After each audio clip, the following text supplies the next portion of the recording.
Halo Sumatera Utara, selamat sore pemirsa. Sumatera Utara hari ini kembali hadir menjumpai Anda edisi Minggu sore 4 Juni 2023. Tentunya bersama saya Muhammad Azril Nasution. Dan saya Azifa Zahriani. Seperti biasa pemirsa, sejumlah informasi terkini seputar Sumatera Utara telah dirangkum tim redaksi kami untuk Anda.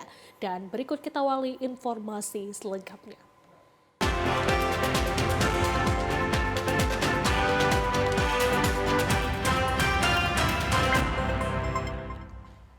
Pemirsa, di informasi yang pertama, satu stasiun pengamatan gunung api Sinabung yang berada di zona merah kawasan perladangan desa Sigarang-Garang, Kecamatan Namanteran, Kabupaten Karo terbakar yang mengakibatkan alat pengamatan aktivitas gunung Sinabung rusak dan tidak berfungsi.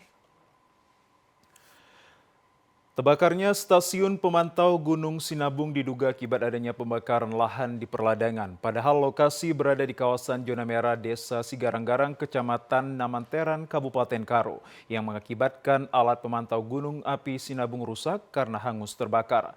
Alat ini merupakan alat utama dan sangat vital milik Pusat Vulkanologi dan Mitigasi Bencana Geologi atau VVMBG Sinabung, yang letaknya sangat dekat dari Gunung Sinabung dengan radius 2 km. Terbakarnya alat ini sempat mengganggu pemantauan aktivitas kegempaan Gunung Sinabung. Petugas tersebut dan juga dalam kaitan Armen Putra mengatakan petugas terpaksa memindahkan pemantauan menggunakan alat yang berada di sisi lain gunung yang berjarak lebih jauh dari pusat Gunung Sinabung. Belum diketahui penyebab pasti terbakarnya lahan tersebut. Rusaknya alat ini diperkirakan negara mengalami kerugian mencapai 200 juta rupiah. Informasi yang pertama yang kita tahu pertama yang di pos pengamatan tidak terkoneksinya antara peralatan di lapangan sama di pos. Nah, setelah itu kami cek lagi ke peralatan lain juga lancar. Nah, hanya di satu stasiun Sigarang-Garang aja yang tidak terkoneksi oleh ke lapangan gitu. Dampaknya sendiri seperti apa kita? Ya, dampaknya sendiri hingga sampai saat ini kita tidak dapat melakukan pengamatan terutama seismik yang berada di dekat Gunung Api Sinabung, yaitu di stasiun Sigarang-Garang. Stasiun yang terbakar ini, stasiun Sigarang-Garang ini adalah salah satu stasiun kita yang paling dekat dengan aktivitas puncak Gunung Api Sinabung. Sementara itu, status Gunung Sinabung Kabupaten Karo masih level 2 waspada. Masyarakat dan pengunjung dihimbau untuk tidak melakukan aktivitas di zona merah pada desa-desa yang sudah direlokasi. Lokasi radius 3 km dari puncak Gunung Sinabung serta radius 4 sampai 5 km sektoral selatan timur. Ya pemirsa, untuk memberikan rasa aman bagi umat Buddha jelang rangkaian perayaan Trisuci Waisak, tim Jibom Brimopolda Sumut menyisir vihara, diantaranya vihara terbesar di Percut Setuan di Liserdang, Sumatera Utara yang terletak di Komplek Cemara Asri. Vihara Matreya merupakan vihara terbesar di wilayah Kabupaten Deli Serdang, menjadi sasaran sterilisasi Jibom Polda Sumut bersama petugas Polsek Percut Setuan dan Polrestabes Medan. Dengan menggunakan metal detektor, pengecekan dilakukan di luar maupun di dalam vihara. Mulai dari altar dan benda-benda yang ada di luar maupun di dalam gedung tak luput dari pengecekan petugas. Hal ini dilakukan untuk memberikan rasa nyaman dan aman bagi umat Buddha yang akan melakukan peribadatan dalam rangka Hari Raya Waisak yang jatuh pada hari ini. Selain melakukan sterilisasi pada pagi hari sebelum umat Buddha berdatangan untuk melakukan ibadah Waisak, pihak kepolisian juga bersiaga di lokasi untuk memastikan kelancaran ibadah Waisak umat Buddha. Kanit Binmas Polsek Percut Setuan, AKP Muhammad Rohim Dalimunte menyebutkan ia beserta beberapa personil kepolisian akan terus berjaga hingga ibadah Waisak selesai dilakukan umat Buddha. Dalam rangka Hari Waisak, jadi sterilisasi dilaksanakan selama 3 hari dari mulai semalam. Jadi yang dilaksanakan oleh Brimob Dasu Polda Sumut. Hasil sterilisasi tadi seperti apa? Alhamdulillah aman, terkendali, tidak ada halangan. Selain bersiaga dan melakukan pemeriksaan secara detail di dalam vihara, polisi juga melakukan patroli rutin di sekitar vihara untuk memudahkan umat Buddha yang melakukan ibadah melapor jika ada peristiwa yang mengganggu keamanan. Sementara itu pemirsa, puluhan biksu mengikuti tradisi Pindapata dalam rangkaian peringatan perayaan Trisuci Waisak 2567 Penanggalan Buddha tahun 2023 di Vihara Komplek Cemara Asli Deli Serdang. Tradisi Pindapata merupakan tradisi berderma dari umat kepada para biksu. Pindapata dilakukan dari Vihara Sakayamuni Buddha dan berjalan di sepanjang Jalan Boulevard Utara Cemara Asri, Kecamatan Percut Setuan, Kabupaten Deli Serdang, Sumatera Utara, Sabtu pagi. Tradisi ini dilakukan oleh biksu dari Sangha Agung Indonesia dengan membawa bejana. Para biksu berjalan kaki menghampiri umat dan mengumpulkan derma yang diberikan umat baik makanan maupun ampau yang berisikan uang. Kepala Vihara Sakayamuni Buddha Indonesia, Biku Tanavaro Mahatera menjelaskan, Pindapata dilakukan para biksu setiap harinya. Tujuannya untuk memberikan kesempatan bagi umat untuk berbuat baik dengan berderma kepada para biksu. Tak hanya itu, dalam rangka kegiatan peringatan perayaan Trisuci Waisak 2567 ini, umat Buddha juga melatih kesederhanaan dengan tidak makan pada siang hari dan menghindarkan diri dari hal-hal yang bersifat hiburan dan lainnya hingga perayaan Waisak selesai. Pindapata di Wihara Sakyamuni Buddha ITBC ini merupakan rutinitas yang setiap hari dilaksanakan, dan itu memang tugas dan kewajiban seorang biku. Dan Pindapata ini kan salah satu kicak atau aktivitas yang juga secara rutin dilaksanakan oleh Guru Agung Sang Buddha Gautama. Kubanhe Pindapatanja, ya itu yang pertama. Artinya apa? Ya di pagi hari Pindapata mengumpulkan derma sedekah dari umat yang berbakti sebagai salah satu cara mereka untuk menyokong kehidupan para bhikkhu sangga. Tradisi Pindapata ini dilakukan pada pagi hari sebelum umat Buddha melakukan ibadah Waisak di Vihara dan melaksanakan ritual memandikan patung Buddha Rupang yang dianggap sebagai simbol mensucikan diri dari hal-hal yang bersifat duniawi. Kita ke Padang Sidempuan, pemirsa. Kemarau berkepanjangan menyebabkan 5 hektar lahan bukit di kota Padang Sidempuan terbakar. Petugas pemadam kebakaran yang turun ke lokasi sempat kewalahan untuk menjinakkan kobaran api di puncak bukit tersebut. Kemarau panjang yang terjadi di kota Padang Sidempuan dalam 2 pekan terakhir mengakibatkan 5 hektar lahan di Bukit Teletabis, Desa Purwodadi, Kecamatan Batuna 2, Kota Padang Sidempuan terbakar. Kencangnya angin di lokasi tersebut membuat kobaran api semakin cepat merambat sehingga membuat sejumlah pemukiman warga yang berada di bawah lokasi bukit tersebut nyaris terbakar. Beruntung petugas pemadam kebakaran langsung turun ke lokasi untuk menjinakkan api yang mulai merambat ke pemukiman warga. Namun untuk melakukan proses pemadaman api di puncak Bukit Teletabis, petugas damkar sempat kesulitan yang disebabkan harus mendaki perbukitan tersebut sekitar 500 meter. Menurut Kepala Bidang Damkar dan Penyelamatan Dinas Pemadam Kebakaran Kota Padang Sidempuan, Ashadi Mukhtar Nasution mengatakan kebakaran lahan ini disebabkan cuaca yang panas melanda Kota Padang Sidempuan dalam 2 pekan terakhir. Sebanyak 5 titik api kebakaran lahan di lokasi bukit tersebut tercatat sekitar 5 hingga 10 hektar lahan kosong tersebut terbakar. Ini berdasarkan perkiraan kita ini kurang lebih berkisar 5 sampai dengan 10 hektar karena ini belum semua berhasil kita atasi. Nanti setelah dari sini mungkin kita masih sebelah sana lagi, ada yang mungkin perlu kita padamkan lagi. Ada berapa titik semuanya, Bang? Ini berdasarkan pantauan kita ini kurang lebih ada 5 titik. 5 titik, Bang. 5 titik api. Faktor kendala proses pemadamannya, Bang? Mungkin ini seperti bagaimana kita lihat, ini karena merupakan bentuknya dia gunung. Mungkin selang kita ini kurang panjang di atas, makanya kita buat solusi mana daerah yang bisa dijangkau oleh apa kita selang, itu nanti yang kita akan padamkan. Sebanyak 2 unit mobil damkar dan belasan petugas pemadam kebakaran dikerahkan ke lokasi untuk memadamkan api. Pemirsa, kami ajak Anda ke informasi lainnya. Jalan penghubung 4 desa di Kabupaten Mandailing Natal rusak parah. Warga pun memvideokan dan meminta Presiden Republik Indonesia Joko Widodo agar segera memperbaiki akses jalan ke desa mereka. Ini bukanlah medan off-road, melainkan jalan utama penghubung 4 desa di Mandeling Natal, Sumatera Utara. Sejak warga bermukim di 4 desa tersebut puluhan tahun lalu, jalan ini tak pernah dibangun, masih dibiarkan berupa tanah dan akan berubah menjadi lumpur saat turun hujan. Kesal tak pernah diperhatikan, warga pun memvideokan aktivitas mereka setiap hari ketika melintasi jalan yang layaknya medan off-road ini hingga menjadi viral. Menurut warga, jalan ini merupakan akses satu-satunya yang mereka lalui untuk mengangkut hasil pertanian maupun akses pendidikan bagi anak-anak mereka yang bersekolah. Saat kondisi jalan berlumpur, warga hanya menggunakan sepeda motor atau berjalan kaki, sementara kendaraan roda 4 tak mau melintas di desa mereka. Dinas PUPR Mandeling Natal mengatakan pihaknya sebenarnya ingin menuntaskan seluruh pembangunan jalan rusak, namun mengingat kemampuan anggaran tak sebanding dengan banyaknya ruas jalan yang rusak membuat perbaikan jalan tak mungkin segera dilakukan.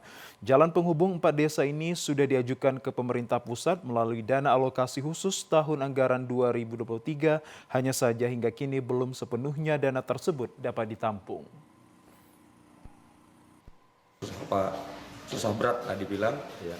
Namun dia akses jalan ini yang dilalui melalui 4 desa. 4 desa ya. Yang paling fatal dia 3 desa. Ya. Nah, betul. Masyarakat kita di sana ya. Ya betul. Memang ini jalan akses urat nadi perekonomian masyarakat. Ya. Pengeluaran bahan tani masyarakat, ya. Semuanya melalui akses jalan ini. Itu kita terus membenahi infrastruktur terutama jalan dan kita terus berupaya baik pusat melalui pusat, BKP provinsi maupun dengan APBD daerah, kita usahakan supaya banyak ruas-ruas kita yang prioritas itu tertangani.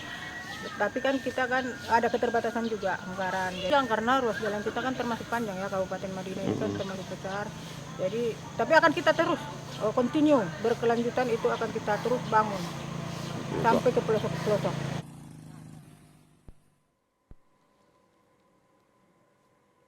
Pemirsa, nelayan Desa Tanjung Pasir, Kecamatan Pangkalan Susu, Kabupaten Langkat mengeluh tangkapan ikan berkurang akibat limbah batubara yang dihasilkan oleh pembangkit listrik tenaga uap.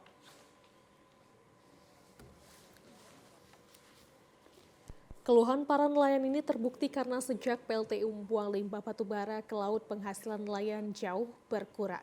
Tidak hanya itu, pembuangan limbah batubara juga mengakibatkan biota laut seperti ikan, udang, dan kepiting nyaris punah dan mati.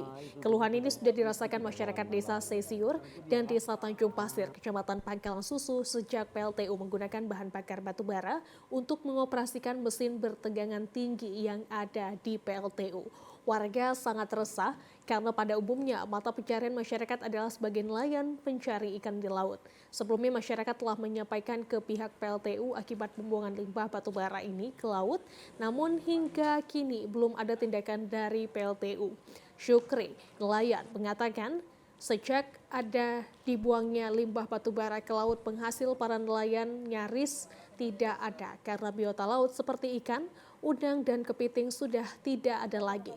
Para nelayan juga berharap agar pihak PLTU memberikan kompensasi karena para nelayan sudah tidak bisa lagi mencari ikan. Itulah kalau waktu pembongkaran batu bara ikan tuh nggak ada, pinggir lagi, udah penghasilan dah nggak ada, berkurang. Karena limbah itu juga mungkin banyak dampaknya, limbahnya tercemar gitu, nggak ada ikannya naik lagi, kurang, kadang-kadang banyak nggak dapatnya. Kalau karena ada pembongkaran batu bara di Palu ini aja, nggak ada lagi ikan-ikan masuk. Bisa ya jangan pergunakan batu bara lagi. Kalau misi batu bara juga lagi dipergunakan bahan bakarnya, tetap pencemaran juga lagi. Para nelayan berharap kepada pemerintah Kabupaten Langkat dan PLTU memperhatikan nasib mereka karena akibat pembuangan limbah batubara tersebut, mata pencarian masyarakat sebagai nelayan untuk menghidupi keluarga sudah tidak ada lagi.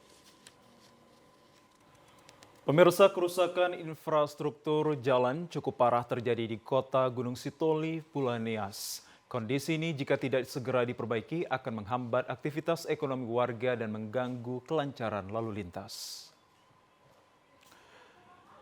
Titik terparah kerusakan berada di ruas jalan kawasan Desa Sifalaite Ulu, kemudian Desa Moawo dan Desa Hilihaho, Kecamatan Gunung Sitoli. Kondisi jalan penuh lubang ini hingga digenangi air saat musim penghujan seperti sekarang. Lapisan penetrasi dan material jalan dari konstruksi hot mix yang dibangun pasca bencana gempa bumi tahun 2005 silam saat ini semakin rusak dan mengganggu kelancaran lalu lintas. Selain itu, aktivitas ekonomi warga daerah tersebut sering dikeluhkan akibat kondisi jalan rusak. Diketahui ruas jalan ini merupakan kewenangan pemerintah Provinsi Sumatera Utara untuk membangun dengan merawat infrastruktur, sehingga jalan tersebut dapat dilalui warga dengan nyaman dan warga dapat menikmati hasil pembangunan dari pemerintah. Ini Pak, lewat bahasa ini Pak. Ya moga-moga pemerintah bisa secepatnya memperbaiki lah Pak. Apa saja bentuk kesulitan yang dialami saat melintas? Ya kadang motor pecah, ban tidak bagus, ya slip, segala macam Pak. Mudah-mudahan lah Pak. Ini udah lama terjadi? Sudah Pak, sudah lama sekali ini Pak. Sementara itu, perbaikan infrastruktur jalan rusak ini disampaikan warga karena berdasarkan data dari kepolisian daerah tersebut menggunakan titik rawan kecelakaan lalu lintas. Selain itu, jalan provinsi ini juga sebagai penghubung daerah antar kabupaten kota wilayah Kepulauan Nias. Untuk itu, melalui program dan kebijakan pembangunan daerah Provinsi Sumatera Utara, sudah semestinya perbaikan ruas jalan rusak ini menjadi salah satu skala prioritas tahun 2023. Pemirsa, kami akan hadirkan sejumlah informasi terkait haji. Tetaplah bersama kami akan segera kembali. لبيك اللهم لبيك لبيك لا شريك لك لبيك إن الحمد والنعمة لك والملك لا شريك لك. Pemirsa, 49 orang jemaah haji Kota Sibolga pagi tadi dilepas keberangkatannya oleh pemerintah Kota Sibolga. Pelepasan keberangkatan ini berlangsung di halaman Masjid Agung Kota Sibolga dengan disaksikan langsung seluruh keluarga dan juga para jemaah haji. Sekretaris Daerah Pemerintah Kota Sibolga M. Yusuf Batubara mewakili Wali Kota Sibolga Haji Jamaluddin Pohan melepas keberangkatan jamaah haji, menyampaikan kepada seluruh jamaah haji Kota Sibolga agar menjaga kesehatan selama berada di Tanah Suci, mengingat kondisi cuaca panas tengah melanda Kota Mekah. Tidak hanya itu, para jemaah haji Kota Sibolga diminta tetap berkoordinasi dengan petugas medis jika merasakan keluhan terkait kesehatan. Selain itu, para jemaah tetap sabar dan berserah diri kepada Allah Subhanahu wa Ta'ala dalam melaksanakan seluruh rangkaian rukun haji di Tanah Suci. Kepala Kantor Kementerian Agama Sibolga Bahrum Saleh mengatakan bahwa jemaah haji asal Kota Sibolga yang berangkat tahun ini berjumlah 19 orang jemaah laki-laki dan 30 jemaah haji wanita. Jemaah haji asal Kota Sibolga berangkat menuju Kota Madinah melalui Bandara Kuala Namu Deli Serdang pada Senin pagi 5 Mei 2023 yang tergabung pada kloter 13 bersama dengan jemaah haji asal Kabupaten Batubara. Dari pantauan di halaman Masjid Agung Kota Sibolga, rombongan jemaah haji Kota Sibolga berangkat menuju Bandara FL Tobing sekitar pukul 9 WIB dengan menaiki mobil minibus yang disediakan pemerintah Kota Medan. Maksud kami pemerintah Kota Sibolga dengan pengawalan dari Satuan Lalu Lintas Polres Sibolga. Pemirsa, sebanyak 360 calon haji asal Kabupaten Padang Lawas yang tergabung dalam kelompok terbang 11 mulai memasuki asrama haji yang keberangkatannya dilepas Bupati Padang Lawas.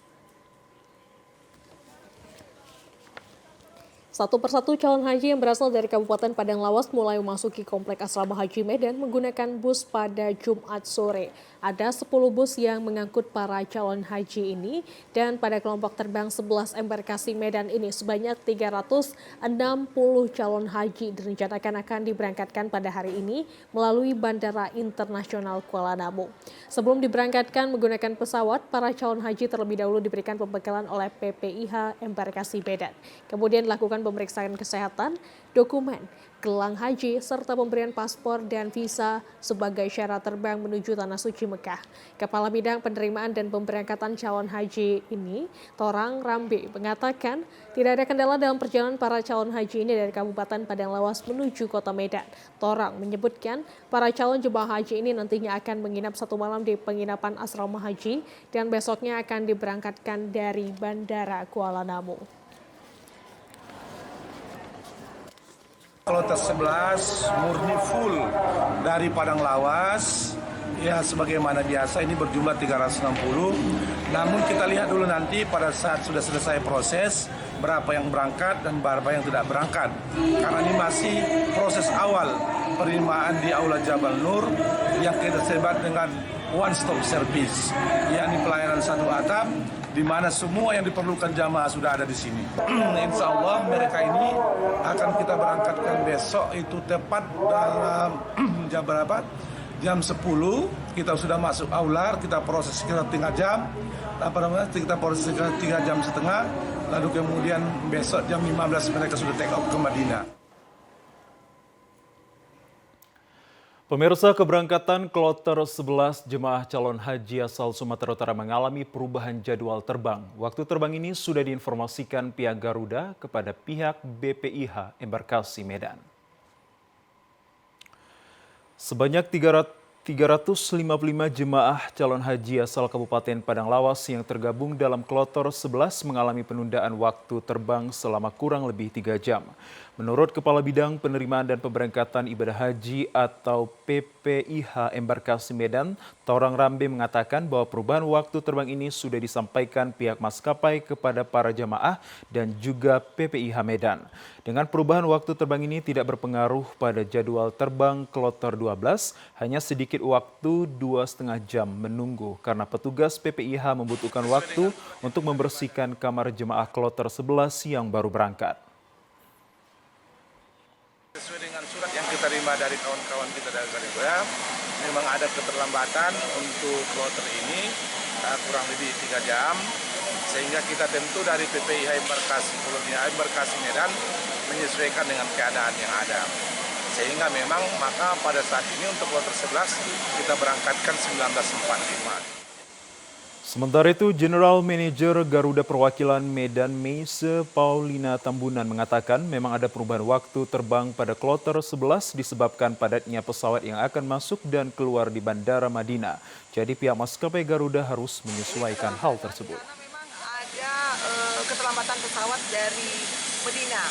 Jadi kita juga menyesuaikan slot di Madinah. Karena saat ini memang sedang ramai-ramainya semua penerbangan menuju Madinah. Jadi memang slotnya terbatas. Jadi kita memang menunggu izin untuk mendarat di sana.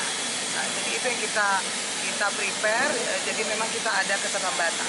Tapi kita selalu memberitahukan sebelumnya ke pihak BPIH. Untuk pemberangkatan haji tahun ini sesuai dengan tagline adalah ramah lansia dan jemaah calon haji yang diberangkatkan diprioritaskan di usia 65 tahun ke atas.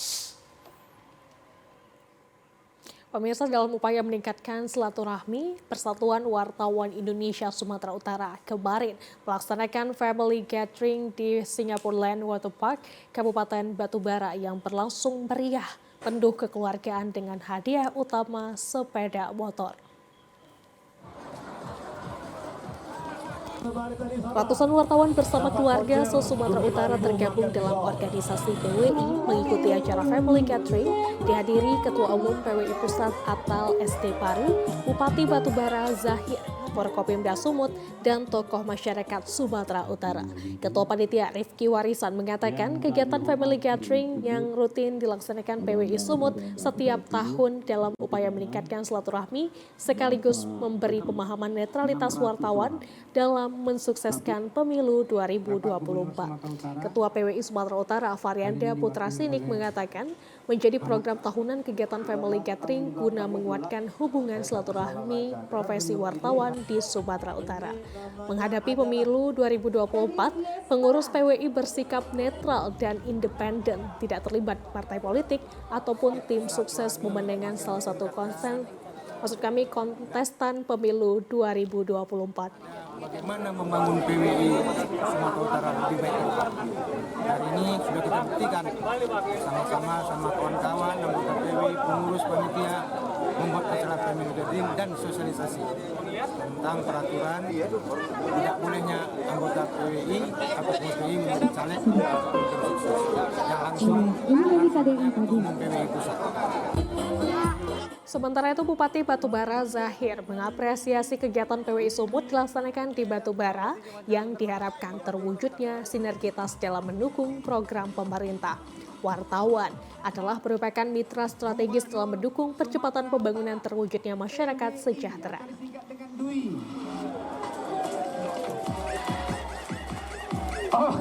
Sarana untuk pembangunan. Nah, tanpa wartawan kita nggak bisa apa-apa. Investor bisa datang karena cerita di media, cerita yang disampaikan oleh wartawan itu cerita yang memberikan harapan bagi para investor. Nah, makanya wartawan itu adalah mediator untuk pembangunan nasional maupun pembangunan daerah. Jadi begitu pentingnya wartawan, tapi yang penting adalah penting juga peningkatan sumber daya wartawan. Itulah dengan UKW-UKW yang ada. Family Gathering PWI Sumut berlangsung dengan meriah, diwarnai dengan penarikan undian dengan hadiah utama sepeda motor serta hadiah hiburan lainnya. Sementara itu, pemirsa, Persatuan Wartawan Indonesia menyatakan sikap netralitas dan independen dalam pelaksanaan pemilihan umum tahun 2023 terwujudnya pesta demokrasi yang jujur, adil, aman, serta berlangsung yang sukses. Persatuan Wartawan Indonesia sebagai organisasi berkumpulnya orang-orang yang berprofesi wartawan profesional mendukung terwujudnya pemilu yang jujur, adil demi keberlangsungan bangsa negara maju di masa mendatang. Dukungan pemilu yang jujur dan adil, PWI menyatakan sikap netral dan independen dalam memberikan informasi kepada masyarakat sehingga pengurus tidak dibenarkan terlibat sebagai tim sukses pemenangan peserta pemilu dan anggota partai politik. Ketua Umum PWI Pusat Atal S. Depari saat menghadiri sosialisasi netralitas PWI Sumut menghadapi pemilu 2024 kemarin di Singapore Land Water Park, Batubara mengatakan pengurus tidak dibenarkan terlibat merangkap jabatan salah satu pengurus parpol ataupun tim sukses. Apabila pengurus PWI terlibat kontestasi pemilu, maka diharuskan mengundurkan diri dari kepengurusan organisasi. Wartawan dapat melakukan pemberitaan yang netral, tidak boleh berpihak dan menyajikan informasi berita berkualitas sesuai dengan kemerdekaan pers, mengedukasi, ataupun maksud kami mereduksi berita hoax.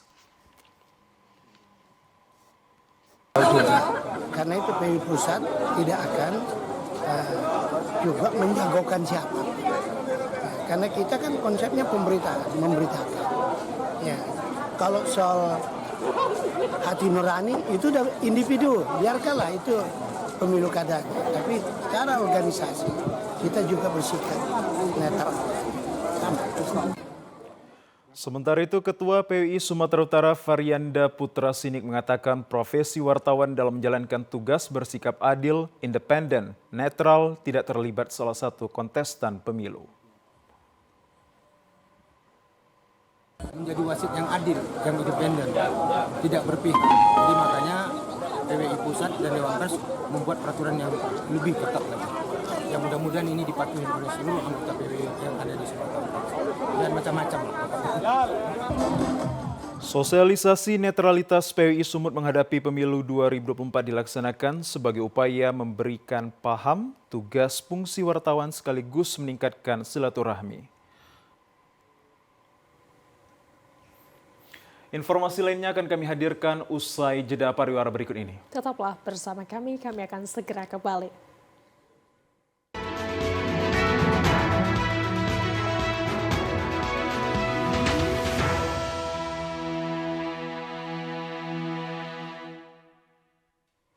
Ya pemirsa, Badan Pengawas Pemilu Deli Serdang mengajak media massa dan pegiat media digital untuk ikut mengawasi proses pemilu 2024 dengan banyaknya pemberitaan hoax khususnya di Kabupaten Deli Serdang. Ajakan itu disampaikan Ketua Bawaslu Deli Serdang Muhammad Ali Sitorus saat membuka rakor bersama stakeholder terkait pengembangan fungsi strategi kelembagaan dengan tema peran media massa dalam pengawasan partisipatif menuju pemilu 2024 serentak kemarin di Jalan Sultan Serdang, Desa Tumpatan, Kecamatan Batangkuis. Rakor yang dihadiri beberapa pemilih pemula, pegiat media sosial dan sejumlah wartawan. Dalam kegiatan itu menghadirkan dua narasumber pengamat politik USU, Dr. Faisal Mahrawa dan pengamat politik ekonomi Yan Wardin dengan moderator Komisioner Bawaslu Deli Serdang Divisi Organisasi dan SDM Dr. Aminuddin.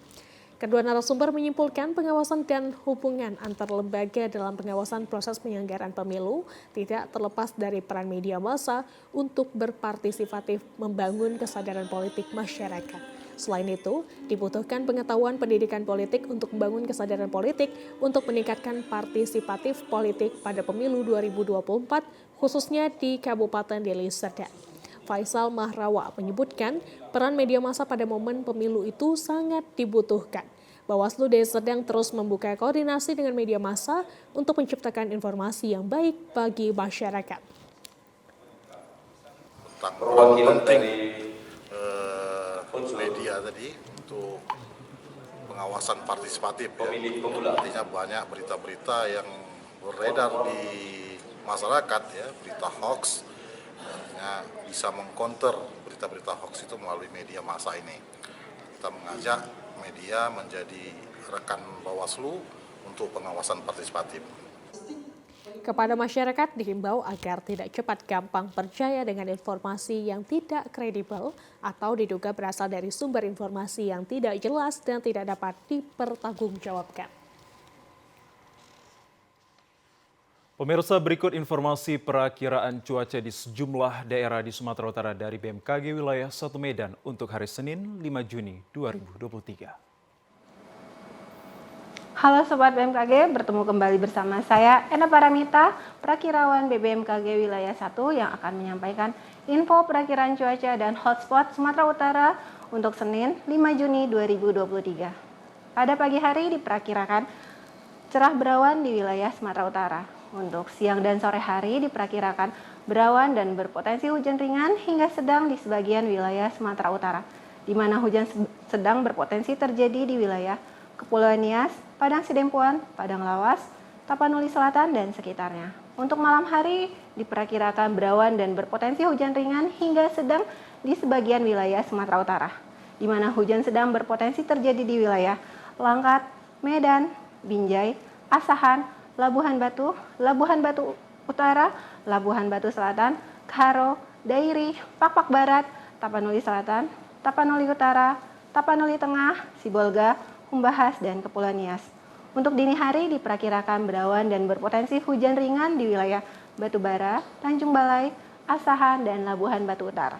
Untuk suhu udara diperkirakan berkisar antara 16 hingga 35 derajat Celcius dengan kelembapan udara 60 hingga 95%. Angin dari arah tenggara hingga barat laut dengan kecepatan 10 hingga 30 km per jam. Untuk titik panas di wilayah Sumatera Utara terpantau pada tanggal 3 Juni 2023 yaitu 2 titik panas di wilayah Labuhan Batu. Untuk masyarakat dihimbau agar tetap waspada terjadinya hujan yang diiringi dengan guntur dan angin kencang di wilayah pantai barat, pegunungan, dan sebagian lereng timur yang dapat memicu terjadinya genangan air, banjir, dan bencana hidrometeorologis. Demikian perakiraan yang dapat kami sampaikan. Semoga bermanfaat dan terima kasih. Pemirsa, sejumlah informasi menarik lainnya akan hadir usai jeda pariwara berikut ini. Untuk itu tetaplah bersama kami akan segera kembali untuk Anda.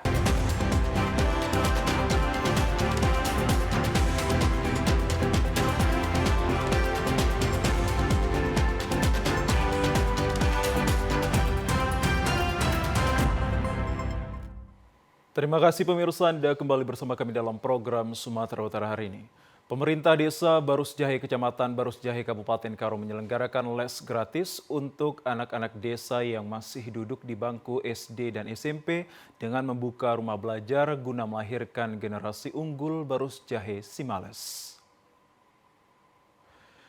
Program ini merupakan tambahan pendidikan yang praktis, fleksibel, dan cakupannya yang luas seperti les bahasa Inggris, matematika, maupun pelajaran lain sesuai kebutuhan anak untuk kualitas yang lebih baik guna menambah semangat belajar formal di sekolah.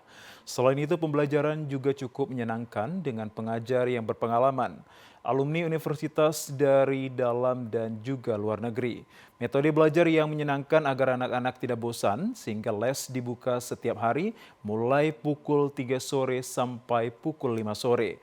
Anak-anak juga diajarkan berperilaku sopan santun kepada orang tua. Kepala Desa Barus Jahe Kabupaten Karo, Daud Tarigan menjelaskan les gratis ini untuk meningkatkan kualitas pendidikan anak desa. Karena dengan pendidikan maka kualitas hidup akan lebih baik demi masa depan yang sejahtera pula. Maka diprakarsai dengan les gratis untuk anak-anak dan anggarannya bersumber dari dana desa Barus Jahe. Selain itu ada motivasi dan bantuan tenaga pengajar dari tokoh masyarakat, sehingga target les ini untuk mencetak siswa berprestasi dan generasi unggul Barus Jahe Simalam. Jahe agar bisa maju, makmur dan sejahtera.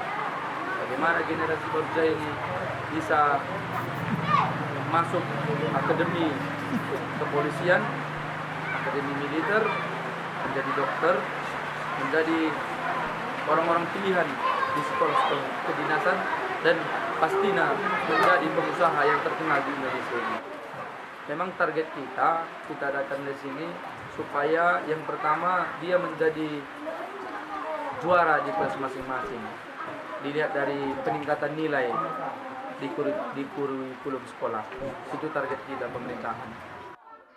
Sementara itu, salah seorang anak yang ikut les bahasa Inggris, Olivia Barus, mengatakan kursus ini menambah semangat belajar dirinya, baik di sekolah maupun belajar di rumah, memotivasi untuk meraih prestasi dan menggapai cita-cita. Nilai di sekolah pun masih bisa tinggi. Dan bisa dapat tinggi nanti bisa ke mana-mana pun berjumpa dengan orang bule. Jadi di sini ilmunya yang kita dapat beda nggak sama sekolah kira-kira? Agak beda ya. Di sini bedanya gimana di sini dengan sekolah? Bedanya kalau di sekolah lain ada lesnya, kalau di sini ada di kepala desa. Ya pemirsa, penganeka-ragaman atau diverifikasi bahan baku perikanan bertujuan menambah peluang usaha bagi para pelaku usaha sekaligus meningkatkan pengetahuan dan keterampilan masyarakat dalam mengolah hasil perikanan. Penganeka-ragaman produk berbahan baku ikan dilakukan selain untuk bertahan lama, sekaligus dapat menciptakan aneka rasa agar masyarakat gemar mengkonsumsi ikan. Dinas Perikanan Daerah Tapanuli Selatan sangat mendukung masyarakat, khususnya para ibu-ibu, untuk meningkatkan pemahamannya dalam melakukan pengolahan ikan menjadi aneka bahan makanan. Seperti pengolahan ikan lele menjadi ikan asap atau ikan sale sudah sangat lama dilakukan agar dapat diolah menjadi berbagai aneka masakan. Untuk mendorong diversifikasi bahan baku ikan, Kepala Dinas Perikanan Daerah Kabupaten Tapanuli Selatan, Sofyan Adil, mengatakan diversifikasi bahan dasar ikan dilakukan oleh pemerintah untuk mengajak masyarakat membuka peluang usaha baru guna meningkatkan ekonomi kerakyatan sekaligus dapat meningkatkan pertumbuhan ekonomi daerah. Meski masih tergolong baru dalam hal diversifikasi ikan, namun ia yakin jika semua pihak ikut mendorong masyarakat pelaku usaha untuk berinovasi, maka suatu saat nanti berbagai aneka menu olahan ikan menjadi andalan daerah Tapanuli Selatan, sekaligus dapat menjadi pemenuhan gizi keluarga dan mengatasi kasus stunting pada anak. Dikatakan diversifikasi olahan bahan dasar ikan sangat tepat dilakukan karena didukung oleh sumber daya alam yang berlimpah, baik dari sungai dan juga danau maupun kolam air tenang. Kadis Perikanan Daerah Kabupaten Tapanuli Selatan mengaku saat ini pengembangan bahan dasar ikan tidak hanya ikan asap atau ikan sale saja, namun juga diolah menjadi bakso, keripik ikan, dan stik udang. Kabupaten Tapanuli Selatan memiliki sumber daya alam yang sangat mendukung untuk pengembangan perikanan, termasuk diversifikasi. Salah satunya adalah ikan sale, yaitu berupa ikan sale baung dan ikan sale jurung yang merupakan oleh-oleh khas dari Kabupaten Tapanuli Selatan. Selain itu juga kita mengembangkan diversifikasi perikanan lainnya berupa nugget ikan, bakso ikan, abon, kerupuk ikan, dan yang lainnya. Hal ini adalah bertujuan untuk meningkatkan UMKM di Kabupaten Tapanuli Selatan yang muara akhirnya adalah meningkatkan perekonomian masyarakat dan pertumbuhan ekonomi. Ketua kelompok Pohlasar Patlugar, Ani Aisyah mengaku sangat senang atas usaha diversifikasi perikanan yang dapat menambah penghasilan keluarga. Meski saat ini ia dan timnya masih mengolah ikan sale dengan jumlah yang tidak terlalu banyak, namun ia yakin usaha yang dilakoni suatu saat nanti akan menjadi besar, mengingat tingginya permintaan dari masyarakat sekitar. Ana Aisyah berharap perhatian dari pemerintah berupa pemberian pelatihan mengolah ikan menjadi lebih gurih dan berkualitas agar usaha yang ia lakukan dapat semakin maju. Ya, inilah usaha kami membinanya dari kecil-kecilan. Kami menggunakan dari bahan bekas, sampai dulu bahan bekas yang kami gunakan itu pengasapannya sudah rusak karena mengandung bahan kayu. Kami mengusulkan bantuan kepada kabupaten dan inilah bantuan yang kami dapatkan, kami hasilkan. Ada juga bak piber. Tapi kami memohon kepada kabupaten supaya bantuan ini bisa diperbesar lagi kapasitasnya karena semakin banyak permintaan. Kami membeli ikan mentahnya 1 kilo 20.000 dan setelah kering kami jual 100.000 per kilo. Sangat menguntungkan untuk usaha ibu-ibu di desa Sipangegodang. Jadi kami memohon kepada pemerintah kabupaten agar supaya menanggapi usaha kami yang masih kecil-kecilan ini supaya berkembang, menambah usaha ekonomi ibu-ibu rumah tangga. Ketua kelompok Pohlasar Mina Keluarga Sejahtera di Desa Tolang Julu, Kabupaten Tapanuli Selatan, Sarah Boru Tanjung, sudah mengolah ikan menjadi aneka menu mulai dari bakso ikan, keripik udang, stik ikan, dan stik tulang ikan. Saat ini permintaan dari masyarakat mulai meningkat, mengingat olahan yang dibuat sudah sangat disukai masyarakat. Sampai saat ini, ia dan kelompoknya belum membuat stok untuk dijual, mengingat masih terkendala dengan permodalan. Kelompok Pohlasar Mina Keluarga Sejahtera sangat senang karena Dinas Perindustrian dan Perdagangan mendukung kegiatan yang dilakukan dengan memberi kemudahan untuk mendapatkan legalitas produk berupa halal dan lainnya. Sarah Boru Tanjung mengaku komitmen pemerintah dalam mendukung masyarakat melakukan usaha sudah sangat terlihat jelas. Karena ia juga mendapatkan bantuan dari pemerintah berupa alat pengolahan ikan menjadi aneka menu makanan. Dengan kelompok Mina Sejahtera, alhamdulillah, olahan dan kelompok kami alhamdulillah masih berjalan dengan lancar. Olahan terus menerus alhamdulillah, dengan peminat pun alhamdulillah lancar. Biasa apalagi pameran-pameran biasa kami olah ikan itu bakso tulang dengan bakso ikannya hampir 5 kilo ikan lah, 5 kilo ikan. Kami tergantung pada ikannya. Ingin memperluas dan ingin mengembangkan ke supermarket. Tapi modal kami masih terjangkau. Diversifikasi berbahan dasar ikan juga mendapat perhatian dari Ketua Tim Penggerak PKK Tapanuli Selatan dengan mengajak masyarakat dapat mengolah makanan berbahan dasar ikan menjadi berbagai macam inovasi menu untuk pemenuhan gizi khususnya anak-anak, sekaligus meningkatkan ekonomi keluarga. Sama-sama kita ketahui bahwa ikan saleh itu sudah sangat terkenal. Dimanapun kita mendengarnya pasti tahu bahwa ikan saleh itu berasal dari Tapanuli Selatan. Ikan saleh ini merupakan suatu makanan yang sangat baik. Kenapa namanya ikan?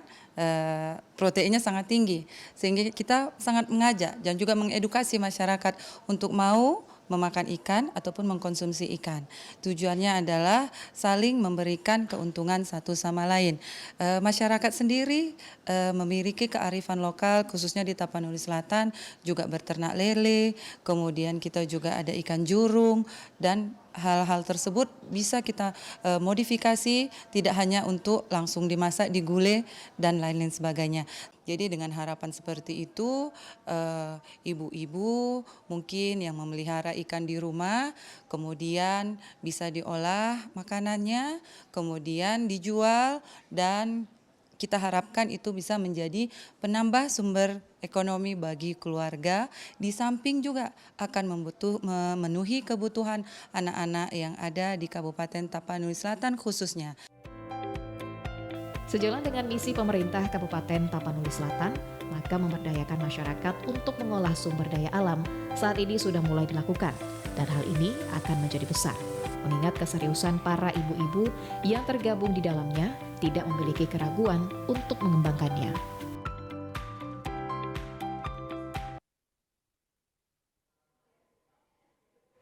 Nah, pemirsa, bagi Anda yang pecinta objek wisata, pasti sudah tidak asing dengan objek wisata pemandian air panas di Mandailing Natal yang menjadi favorit bagi warga untuk menghilangkan rasa penat, apalagi air panas yang mengandung belerang diyakini bisa menghilangkan lelah dan juga pegal. Hanya memakan waktu setengah jam dalam perjalanan dari pusat kota Penyambungan menuju objek wisata pemandian air panas di Desa Hutaraja, Kecamatan Puncak Sorik, Merapi, Mandailing Natal, dan tidak menghabiskan biaya mahal. Pengunjung hanya mengeluarkan uang untuk infak anak yatim dan uang kebersihan saat masuk ke objek wisata pemandian air panas. Warga yang datang juga mandi di air panas yang mengalir dari Gunung Sorik Merapi. Air panas yang mengandung belerang ini diyakini bisa menghilangkan penat seperti lelah, pegal-pegal, gatal-gatal, dan stres. Di pemandian air panas ini di Desa Hutaraja juga dilengkapi fasilitas seperti baju mandi, sabun, dan juga keperluan mandi, serta ada musola, pondok peristirahatan, dan makanan ringan untuk para pengunjung. Menghilangkan rasa pegal-pegal, karena air panas ini kan mengandung air belerang, mengalirnya dari gunung. Satu lebaran inilah seringlah ke sini karena selama puasa full semua kerjaan, jadi menghilangkan pegal-pegal, sakit-sakit lah pokoknya, enaklah kalau harus sudah mandi. Sementara itu, pemandian air panas ini biasanya ramai dikunjungi para warga setiap pagi hari dan sore hingga malam hari, karena air yang keluar dari Gunung Sorik Merapi ini lebih enak dimandikan pada saat pagi dan malam hari.